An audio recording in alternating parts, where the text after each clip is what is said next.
আজকে মাছ কাকির কাছে অনেকটা চিংড়ি মাছ নিলাম। চিংড়ি মাছ আমার খুব পছন্দের। তারপর দেখলাম কাকির কাছে এই মাছটাও আছে। এই মাছটা হলো নদীর মোরলা মাছ, আর এটা খেতে কিন্তু ভীষণ ভালো লাগে। তো কাকির কাছে মাছটা নিয়ে ভালোভাবে কেটে ধুয়ে পরিষ্কার করে নিয়ে নুন হলুদ মাখিয়ে রেখে দিয়েছিলাম। অন্যদিকে একটা কড়াই ভালোভাবে গরম করে নিয়ে তার মধ্যে খানিকটা সর্ষের তেল দিয়ে সেটাও গরম করে নিলাম। এরপর মাছগুলোকে দিয়ে উল্টে পাল্টে লাল লাল করে ভেজে নেব। মাছগুলো যখন ভাজছিলাম তখন দেখলাম যে খুব একটা মাছগুলো কিন্তু শক্ত নয়, একটু নরম হয়ে গেছে। প্রথমে ভেবেছিলাম এই মাছগুলো দিয়ে একটু ঝালঝাল করে একটা রেসিপি বানাবো। তারপরে যেহেতু মাছটা একটু নরম আছে, ভাবলাম অন্য কিছু বানানো যাক। তাই কড়াই একটু তেল দিয়ে প্রথমে একটু পেঁয়াজ দিলাম। পেঁয়াজটা যখন একটু নরম হয়ে আসবে, একটু টমেটো দিয়ে অল্প নুন দিয়ে ঢাকা দিয়ে দিলাম যাতে টমেটোটা একটু নরম হয়ে যায়।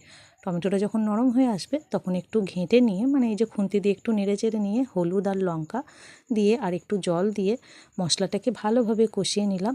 যখন মশলাটা থেকে তেল ছেড়ে আসবে তখন অল্প জল দিয়ে, যখন জলটা ফুটতে থাকবে তখন ওই আগে থেকে ভেজে রাখা মাছগুলো দিয়ে দেব। মাছগুলো দিয়ে যখন দেখবেন জলটা অনেক কমে গেছে আর এরকম তেলটা উঠে এসেছে, তখন এর মধ্যে দিয়ে দেব আগে থেকে ভিজিয়ে রাখা তেঁতুল, আর দিলাম সামান্য একটু চিনি। একটু টক মিষ্টি হবে।